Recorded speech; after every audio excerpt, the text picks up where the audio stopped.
Título 2: Tentativas de interpretação.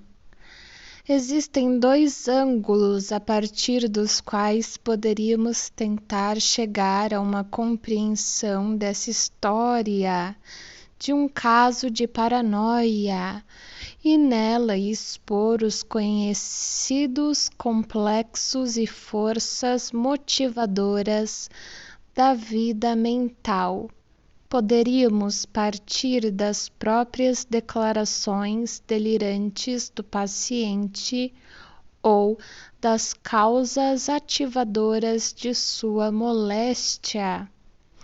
O primeiro método deve parecer tentador desde o brilhante exemplo fornecido por Jung, 1907, em sua interpretação de um caso de demência precoce que era muito mais grave que este e exibia sintomas muito mais afastados do normal.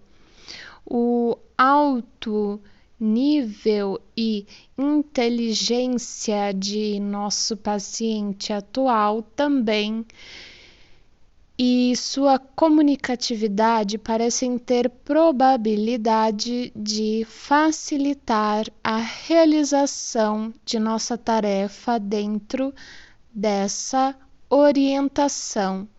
Ele próprio, não raro, oferece-nos a chave pelo acréscimo de uma glossa, citação ou exemplo de alguma proposição delirante de modo aparentemente acidental ou mesmo por negar expressamente algum paralelo a ela que tenha surgido em sua própria mente, pois, quando isso acontece, temos apenas de seguir nossa técnica psicanalítica habitual, travessão, despir a frase de sua forma negativa, tomar o exemplo como sendo a coisa real ou a citação ou glossa como a fonte original e encontramo-nos de posse do que estamos procurando,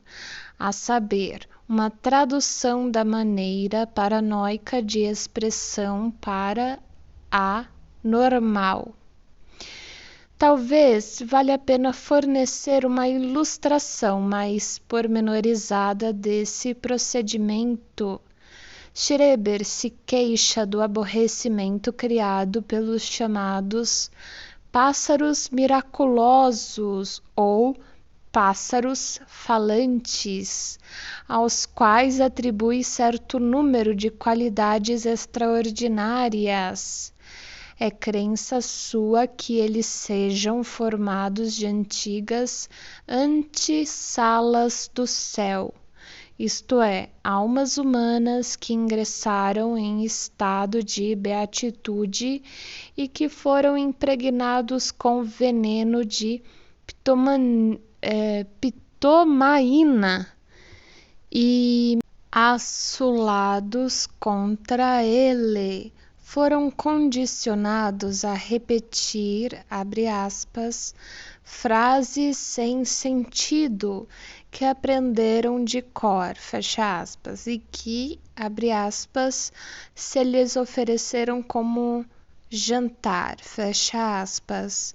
Cada vez que descarregavam a carga de veneno pitomaínico sobre ele, travessão, isto é, cada vez que, abre aspas, desfiavam as frases que lhe foram oferecidas como jantar, por assim dizer, fecha aspas, travessão.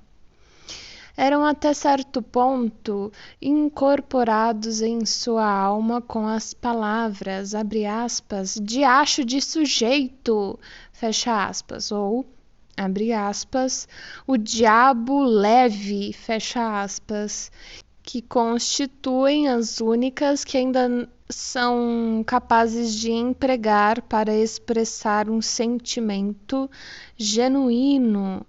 Eles não podem entender o significado das palavras que dizem, mas são, por natureza, suscetíveis à similaridade de sons, embora a semelhança não precise necessariamente ser completa. Assim, é-lhes indiferente dizer Santiago ou Cartago, Chinesentum ou Jesum Christum, Abendroth ou Atemnoth, Ariman ou Ackermann, etc. Quando lemos esta descrição, não podemos evitar a ideia de que ela deve realmente se referir a moças. Criticamente, a miúde comparam-nas a gansos. Pouco galantemente acusam-nas de terem miolos de passarinho. E declara-se que nada podem dizer além de frases aprendidas de cor e que revelam sua falta de instrução ao confundirem palavras estrangeiras que soam de modo semelhante. A frase "diacho de sujeito", única coisa sobre a qual são sérias, constituiria, no caso, uma alusão ao triunfo do jovem que conseguiu impressioná-la. E, com efeito, algumas páginas adiante deparamo-nos com uma passagem em que Schreber confirma esta interpretação, abre aspas, para fins de distinção, de brincadeira, de nomes de moças a grande número de almas pássaros restantes, visto que, por sua curiosidade, inclinação voluptuosa, etc., elas, unânime e muito prontamente, sugerem uma comparação com menininhas. Alguns desses nomes de moças foram, desde então, adotados pelos raios de Deus e mantidos como designação das almas pássaros em apreço. Fecha aspas.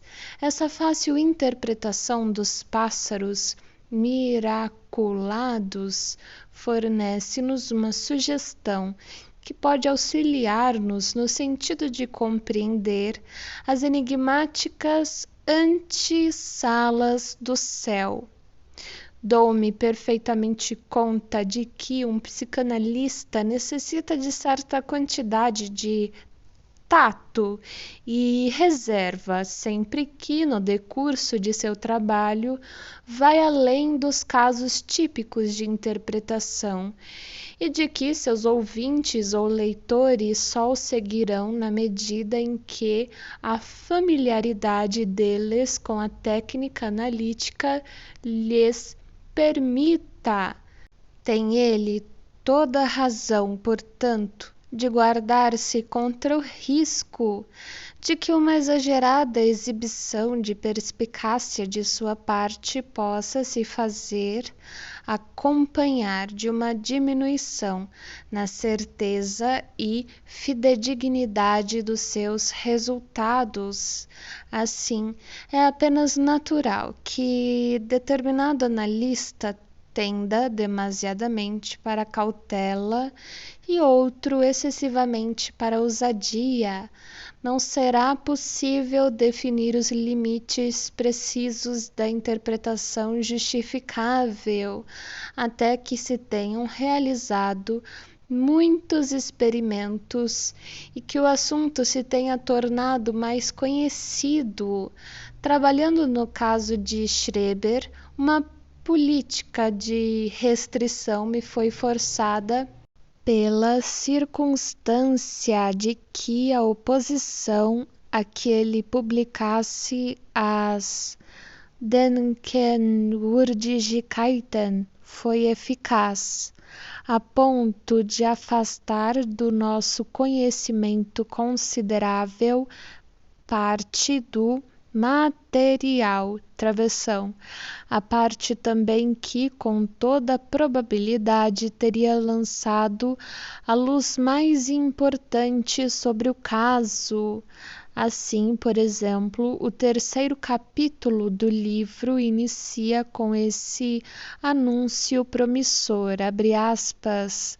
Passarei agora a descrever certos acontecimentos ocorridos com outros membros de minha família e que podem concebivelmente se achar vinculados ao assassinato de Alma que postulei, pois há, de qualquer modo, algo mais ou menos problemático a respeito de todos eles, algo não facilmente explicável, segundo as linhas da experiência humana comum. Mas a frase posterior, que é também a última do capítulo, é a seguinte, abre aspas, o restante deste capítulo foi retirado de impressão por ser impróprio para publicação, fecha aspas. Desse modo, terei de dar-me por satisfeito se conseguir, pelo menos, com algum grau de certeza, remontar o núcleo da estrutura delirante a motivos humanos familiares. Com este objetivo em vista, mencionarei agora outro pequeno fragmento da história clínica ao qual não se deu peso suficiente nos relatórios, embora o próprio paciente tenha feito tudo o que pôde para colocá-lo em primeiro plano. Refiro-me às relações de Schreber com seu primeiro médico, o Geheimrat, professor Flechsig, de Leipzig.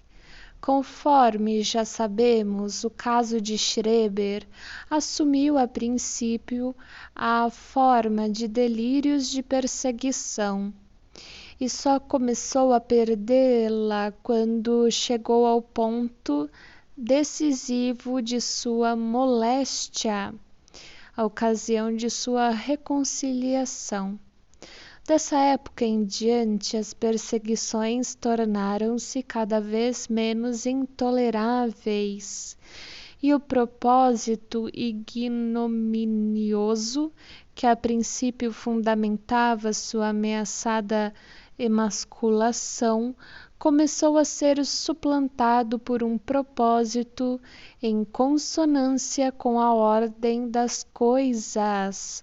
Mas o primeiro autor de todos esses atos de perseguição foi Flechsig e permaneceu sendo seu instigador durante todo o curso da doença. Sobre a natureza real da perversidade de Flechsig e seus motivos, o paciente fala com a vagueza e a obscuridade característica que podem ser encaradas como sinais de um trabalho particularmente intenso de formação delirante, se é que é legítimo julgar a paranoia segundo o modelo de um fenômeno mental muito mais conhecido, travessão, o sonho. Flechsig, segundo o paciente, cometeu ou tentou cometer assassinato de alma contra ele, travessão, ato que pensava era comparável aos esforços feitos pelo diabo ou por demônios para tomar posse de uma alma e que pode ter tido seu protótipo em acontecimentos ocorridos entre membros das famílias Flechsig e Schreber, há muito falecidos. Alegrar-nos-íamos em saber mais sobre o significado desse assassinato de alma. Mas nesse ponto nossas fontes mais uma vez recaem num silêncio tendencioso quanto ao que constitui a verdadeira essência do assassinato de alma e a sua técnica, se assim posso descrevê-la. Nada mais posso dizer além do que já foi indicado. Existe apenas isto, talvez, a ser acrescentado. A passagem que se segue é imprópria para publicação. Em resultado dessa omissão, deixam-nos às escuras sobre a questão do que significa assassinato de alma. Referir-nos-emos mais tarde à única alusão do assunto que escapou à censura. Seja como for, logo houve outra manifestação dos delírios de Schreber, que afetou suas relações com Deus sem alterar as relações com Flechsig. Até então, havia considerado Flechsig, ou melhor, a alma dele, seu único inimigo verdadeiro e encarado Deus Todo-Poderoso como aliado. Mas agora não podia evitar o pensamento de que o próprio Deus havia desempenhado o papel de cúmplice, senão de instigador na trama contra ele. Flechsig, contudo, permanecia sendo o primeiro sedutor, a cuja influência Deus se havia rendido. Ele conseguira abrir caminho até o céu com toda a sua alma ou parte dela e tornar-se líder dos raios sem morrer ou passar por qualquer purificação preliminar. A alma de Flechsig continuou a representar esse papel mesmo após o paciente ser removido da clínica de Leipzig para o asilo do Dr. Pierson. A influência do novo ambiente foi demonstrada pelo fato de a alma de Flechsig reunir-se à alma do assistente-chefe, a quem o paciente reconheceu como uma pessoa que anteriormente morara no mesmo bloco de apartamentos que ele próprio. Esta foi descrita como sendo a alma de von W. A alma de Flechsig introduziu então o sistema de divisão de almas, que assumiu grandes proporções em determinada época. Chegou a haver de 40 a 60 subdivisões da alma de Flechsig. Duas de suas divisões maiores eram conhecidas como o Flechsig superior e o Flechsig médio. A alma de von W., o assistente-chefe, comportava-se exatamente da mesma maneira. Era, às vezes, muito divertido observar a maneira pela qual essas duas almas, apesar de sua aliança, levavam adiante uma rixa mútua com o orgulho aristocrático de uma oposto à vaidade professoral de outra. No decorrer de suas primeiras semanas em Sonnenstein, para onde foi finalmente removido no verão de 1894, a alma de seu novo médico, o Dr. Weber, entrou em jogo e pouco após ocorreu, no desenvolvimento de seus delírios, a reviravolta que viemos a conhecer com sua reconciliação. Durante essa estada posterior em Sonnenstein, quando Deus começara a apreciá-lo melhor, fez-se uma incursão sobre as almas que se haviam multiplicado a ponto de se tornarem um aborrecimento. Em resultado, a alma de Flechsig sobreviveu sob apenas uma ou duas formas, e a de Von W sobre uma única, que em breve desapareceu completamente. As divisões da alma de Flechsig, que lentamente perderam tanto a inteligência quanto o poder, passaram então a ser descritas como Flechsig posterior e o, abre aspas, partido ó bem, fecha aspas, que a alma de Flechsig conservou sua importância até o fim. É demonstrado por Schreber no preâmbulo, abre aspas, carta aberta ao Herr Geheimrat, professor Dr. Flechsig, fecha aspas. Nesse notável documento, Schreber expressa sua firme convicção de que o médico que o influenciou teve as mesmas visões e que recebeu as mesmas revelações sobre coisas sobrenaturais que ele próprio.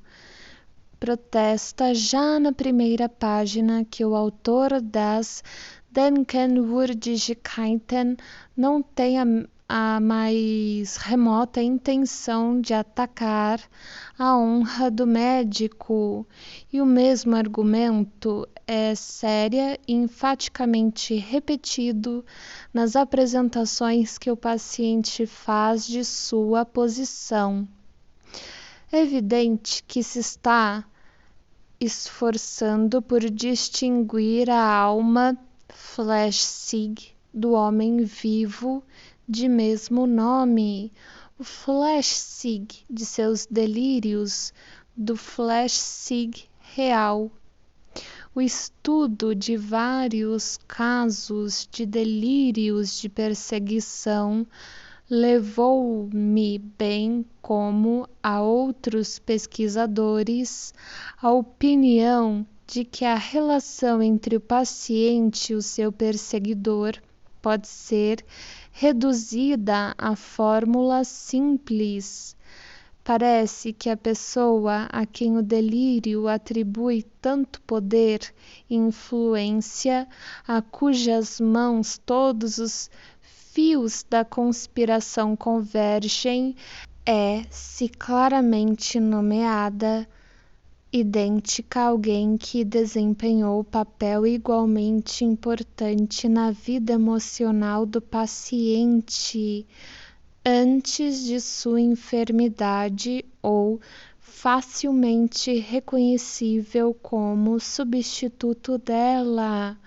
A intensidade da emoção é projetada sob a forma de poder externo, enquanto sua qualidade é transformada no oposto.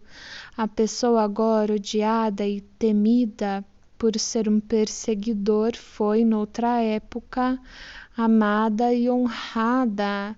O principal propósito da perseguição asseverada pelo delírio do paciente é justificar a modificação em sua atitude emocional. Mantendo esse ponto de vista em mente, examinaremos agora as relações que haviam anteriormente existido entre Schreber e seu médico e perseguidor Flechsig. Já soubemos que nos anos de 1884 e 85, Schreber sofrer uma primeira crise de distúrbio nervoso que seguiu seu curso sem a ocorrência de quaisquer indigentes que tocassem as raias do sobrenatural.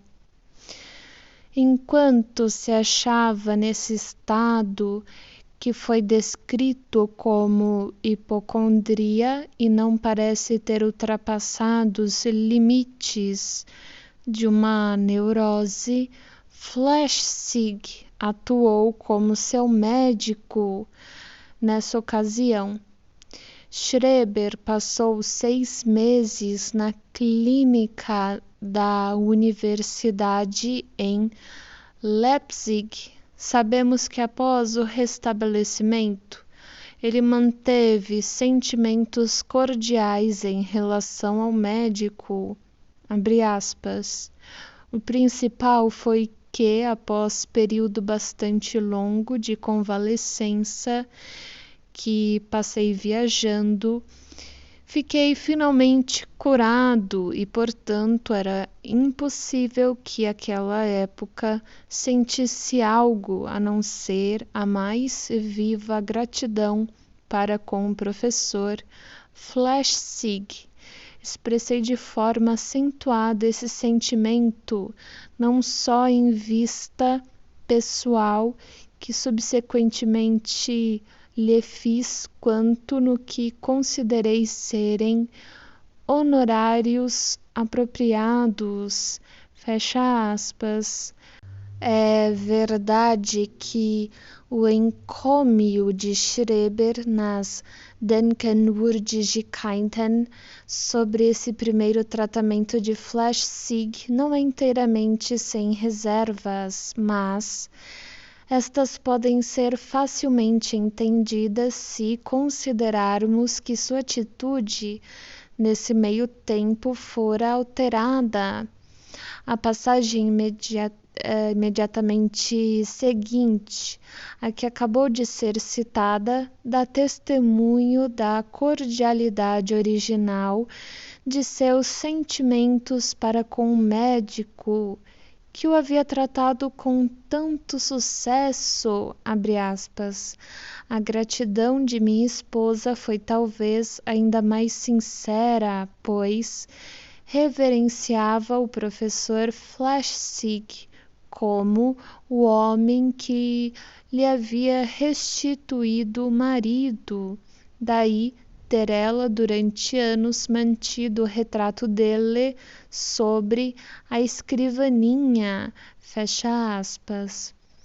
Visto não podermos conseguir nenhuma compreensão interna, insight, das causas da primeira doença, abre parênteses, cujo conhecimento é sem dúvida indispensável para elucidar apropriadamente a segunda enfermidade mais grave, fecha parênteses. Temos agora de mergulhar ao acaso numa concatenação desconhecida de circunstâncias. Durante o período de incubação de sua doença, como sabemos, abre parênteses, isto é, entre junho de 1893, quando foi nomeado para novo posto, e o outubro seguinte, quando assumiu seus encargos, fecha parênteses, ele sonhou repetidamente que seu antigo distúrbio nervoso havia retornado. Além disso, certa vez, quando se achava semi-adormecido, teve a impressão de que, afinal de contas, deveria ser bom ser mulher e submeter-se ao ato da cópula.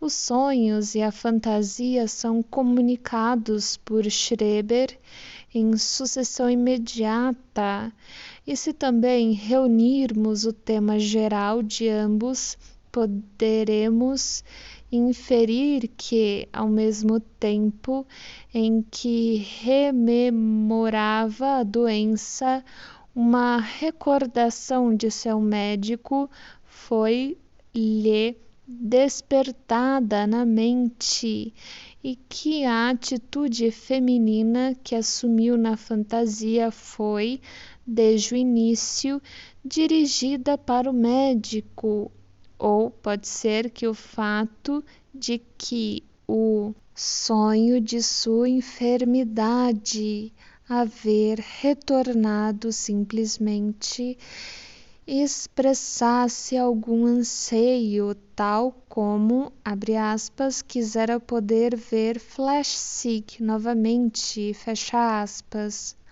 A ignorância do conteúdo mental da primeira doença barra nosso caminho nessa direção. Talvez ela houvesse deixado no paciente um sentimento de dependência afetuosa do médico, o qual havia agora, por alguma razão desconhecida, aumentado até chegar ao grau de intensidade de um desejo erótico. Essa fantasia feminina, que se havia conservado impessoal, defrontou-se imediatamente com um repúdio indignado travessão, um verdadeiro, abre aspas, protesto masculino, fecha aspas, para utilizar a expressão de Adler, mas num sentido diferente do seu. Na aguda psicose que rompeu logo após, porém, a fantasia feminina venceu todas as dificuldades. E só é preciso ligeira correção da imprecisão paranoica característica do modo de expressão de Schreber para permitir-nos adivinhar o fato de que o paciente temia um abuso sexual nas mãos do próprio médico. A causa ativadora de sua doença, então, foi uma manifestação de libido homossexual. O objeto desta libido foi provavelmente desde o início o médico Flechsig, e suas lutas contra o impulso libidinal produziram um conflito que deu origem aos sintomas. Farei uma pausa aqui por um momento para enfrentar uma tempestade de protestos e objeções. Quem quer que esteja familiarizado com o estado atual da psiquiatria deve estar preparado para enfrentar problemas. Não constitui um ato de irresponsável leviandade, uma indiscrição e uma calúnia acusar um homem de posição ética tão elevada quanto o ex-Senate President Schreber de homossexualismo? Travessão. Não. O próprio paciente informou o mundo em geral de sua fantasia de ser transformado em mulher e permitiu que todas as considerações pessoais fossem superadas por interesses de natureza mais alta. Desse modo, ele próprio concedeu-nos o direito de ocupar-nos com sua fantasia e, ao traduzi-la para a terminologia técnica da medicina, não efetuamos a menor adição a seu conteúdo. Abre aspas. Sim, mas ele não estava em seu pleno juízo quando fez. O delírio de estar sendo transformado em mulher era uma ideia patológica. Fecha aspas. Não esquecemos isso. Na verdade, nosso único interesse é o significado e a origem patológica dessa ideia. Apelaremos para a distinção que ele próprio traça entre o homem Fleischsig e a alma Fleischsig. Não lhe estamos fazendo censuras de espécie alguma, quer por ter tido impulsos homossexuais, quer por ter se esforçado por suprimi-lo. Os psiquiatras deveriam pelo menos tirar uma lição desse paciente, ao vê-lo tentando, apesar de seus delírios, não confundir o mundo do inconsciente com o da realidade.